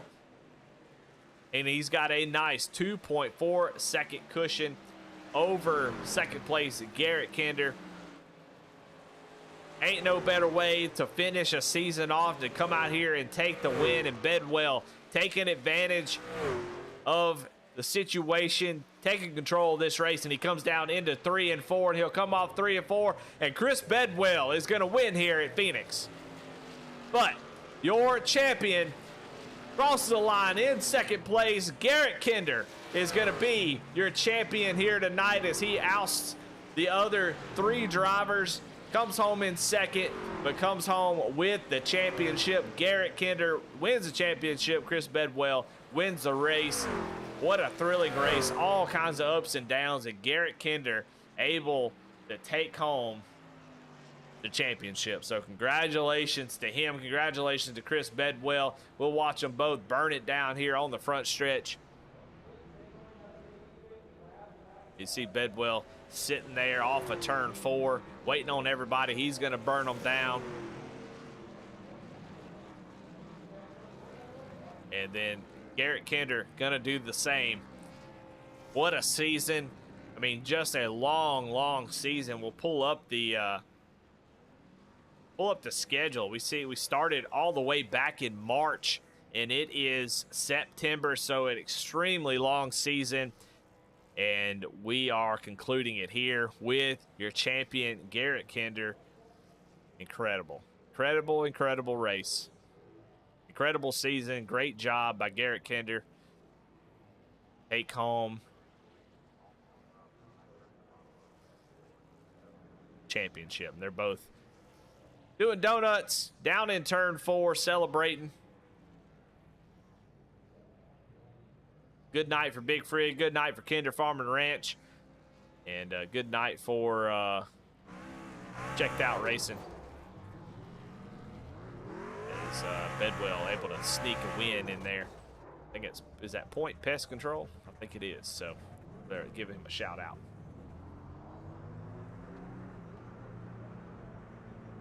Well, alrighty. This Bedwell's gonna go into the infield. On the pit lane. Well, let's go ahead and get into the, well, we got to give out some awards. We'll go ahead and give those out, get those out of the way. The biggest mover of the race is Ray Rogers. So your Kyle Roberts handmade leather, and shout out to Kyle Roberts. I don't know what exactly Alan was saying that might have happened, but maybe something, maybe an injury or something for Kyle. So wish him well. But Kyle Roberts' handmade leather hard charger is going to go to Ray Rogers, so congratulations to him. Finishes in the 4th position. And as far as the Hard Luck Award, I don't know. I feel like, a couple drivers had some issues where they hit the inside wall. Tony Edgerton, Chuck Phelps. I think those would be hard luck for sure. So we'll give it to both those guys who were having good runs, and that kind of ended it. So Anthony Edgerton, Chuck Phelps going to be your Trigger Time Indoor Shooting Range Jammed Up Award winners. Let's go ahead and get the post-race interviews presented by Po-Man Motorsports, and that's fitting because Garet Kinder able to take home the championship.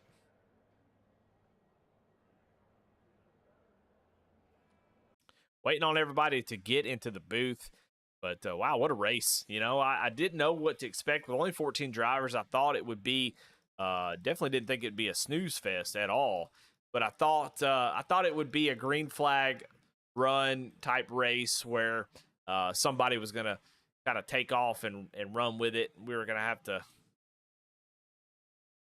really struggle to have things to talk about, any drama going on. But dadgummit, if we had plenty to talk about for sure.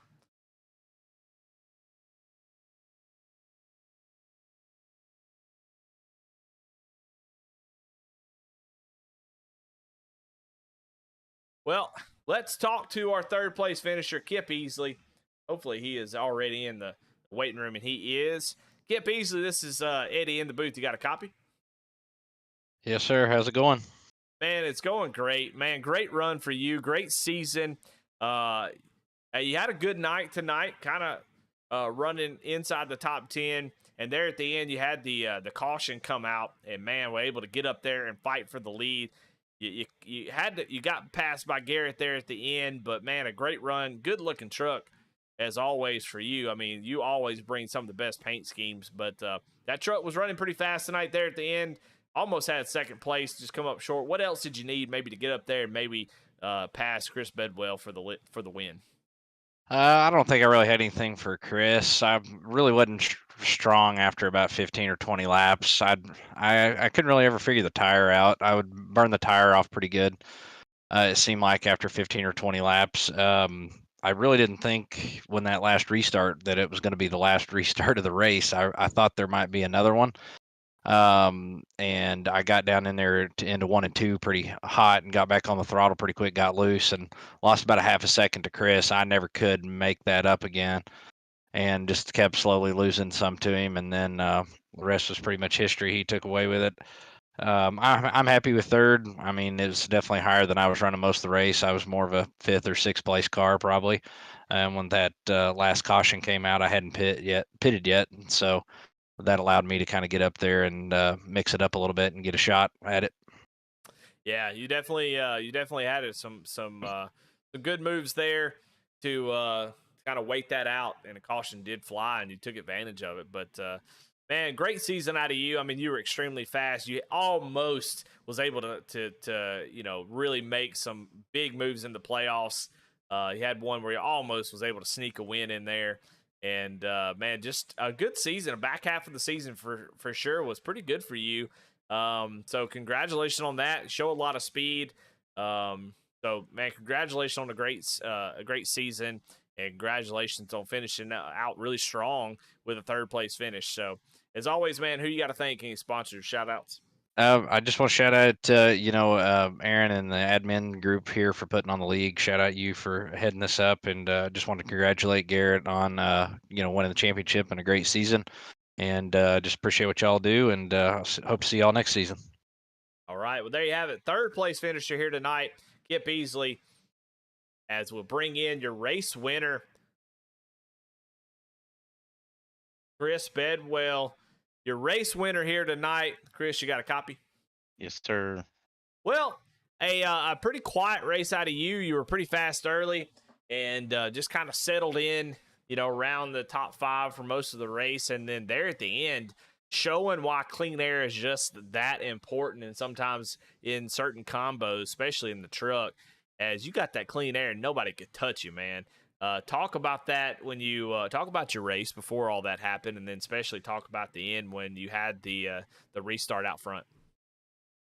My main thing was just not to get anybody messed up for their championship chances, and I started the race. I didn't have the best qualifying. I started the race pretty good, had a really good start, and then got up, I don't know, 4th or 5th, and I just couldn't get around Charles. So I'm like, I might slip up and mess him up. And then, so I just backed off and let him go.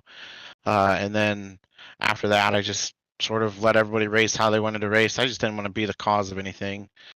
And then I was just mainly playing around for most of the race. I was like 10th, 11th for the whole race after that first stage. And then we had those couple cautions, and I'm like, I'm going to try and stretch it. And I was just going to try and stretch it for the hell of it because I had nothing to lose. So it was like 60 laps to go or something. I was going to stretch it. And I was cutting the engine off into 1 and into 3. And I'd gotten it down to, I had saved like 3 laps doing that. So I'm like, I think I can stretch this. And then we had that last caution. And I guess just the way that the flag dropped and when the pace car picked up the field, the guys in front of me didn't pit when the pit lane was open, but Dana and myself did. So we were out front, and I'm like, well, I love this place, so I'm just gonna go, and if they can get me, they can get me. But yeah, I hate to say it, I was kind of playing nice, but yeah, once I got the lead, I wasn't gonna give it up. So, well, you led the last 29 laps of the race, and man, able to take home the win. I mean, I know you're disappointed. You'd love to be in the championship 4, but a good consolidation prize for sure is coming into the last race of the season and taking home the win. And it's a good way to finish off the season strong. So, man, congratulations on that. Congratulations on the great season. And who you got to thank? Any sponsors, shout-outs?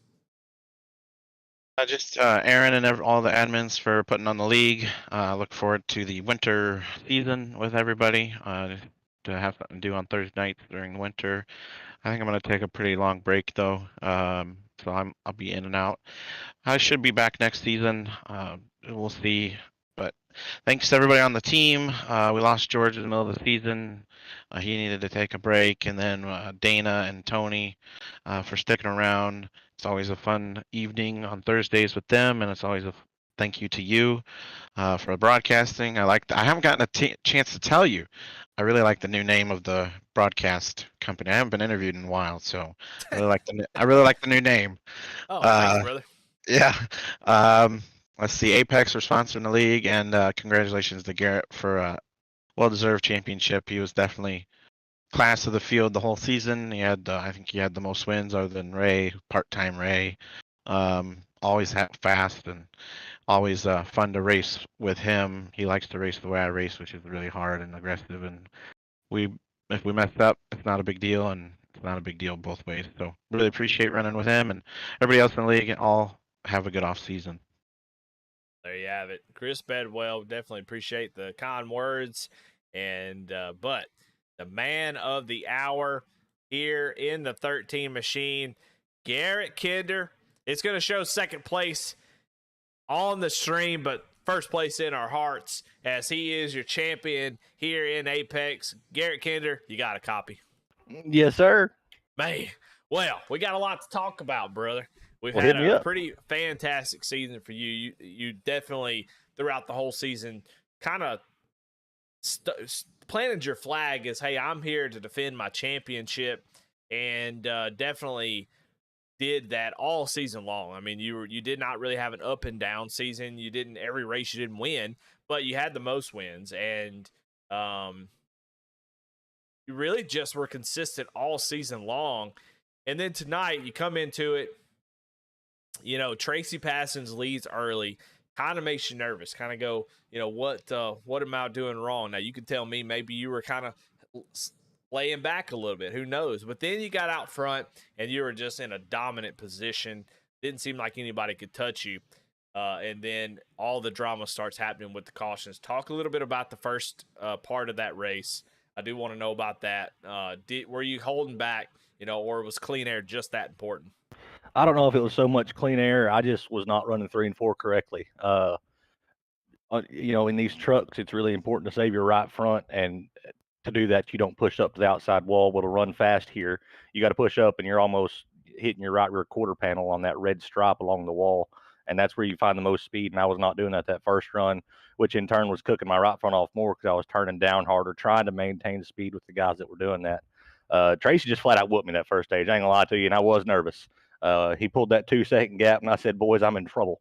So yeah, just kind of watched what everybody else was doing, and after that first stage, kind of modified how I was driving 3 and 4, which took, I don't know, probably half that next fuel run to kind of really dial it in, and then just hammer down and try and build as big a gap as I could.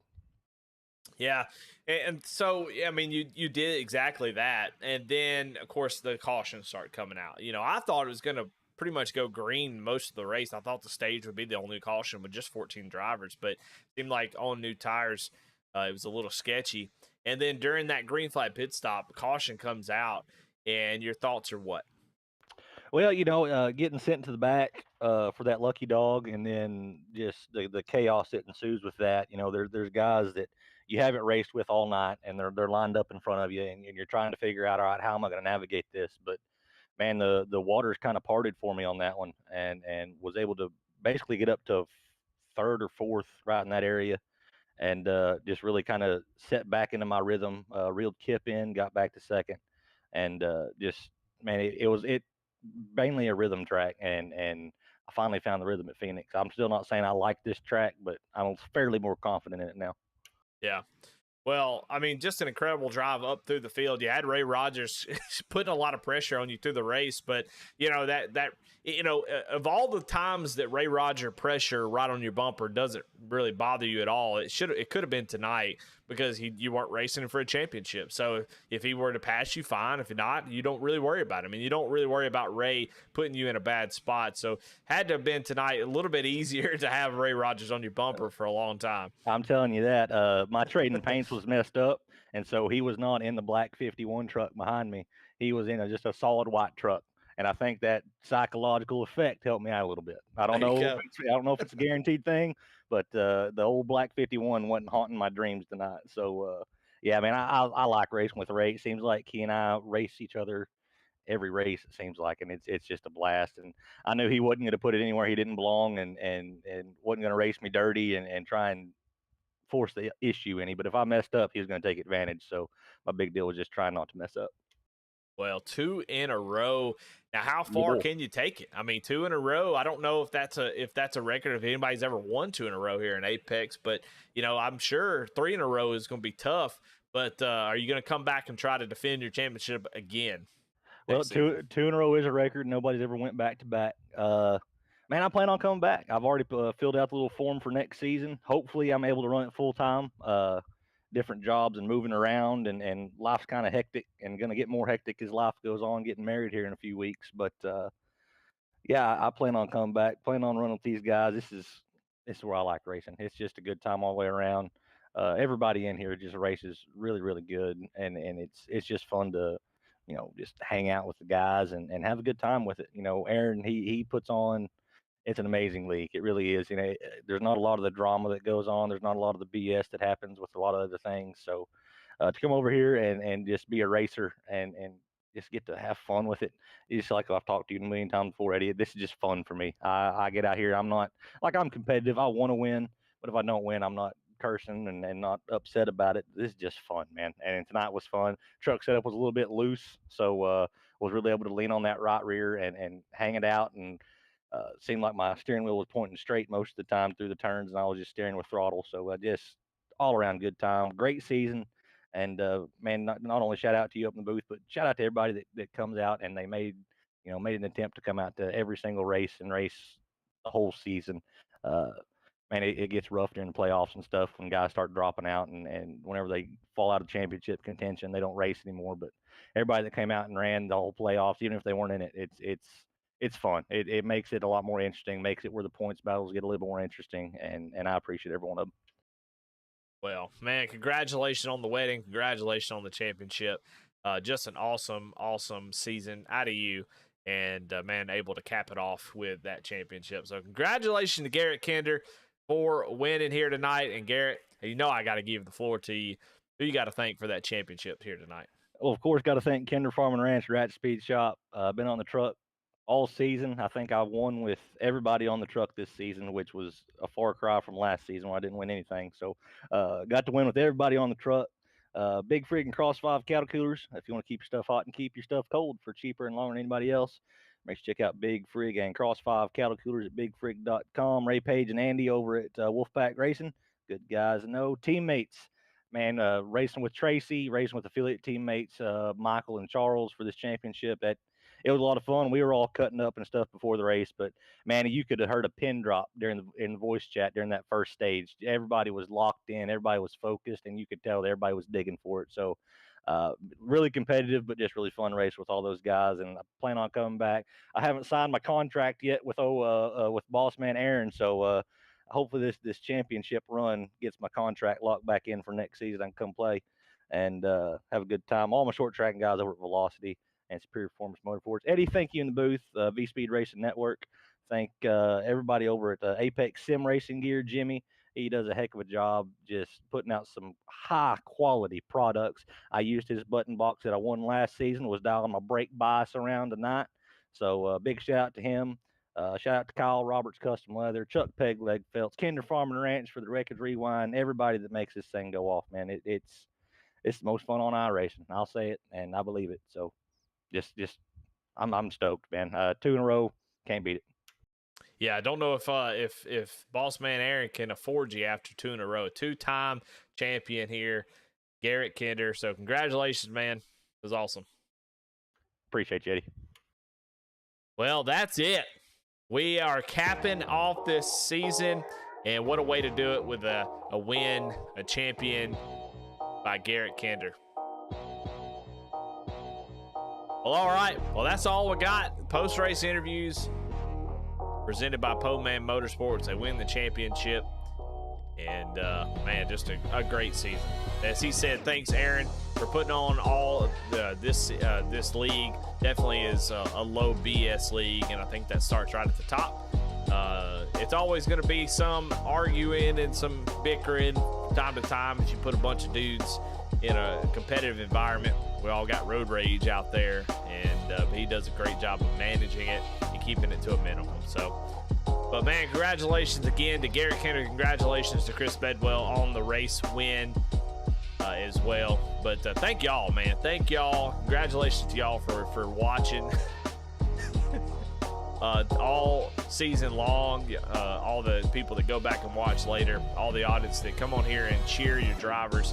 It makes a difference for those guys. They love to go back and see that their friends and family cheering them on. So thank y'all for watching. If you're not subscribed, definitely go hit the subscribe button on V-Speed.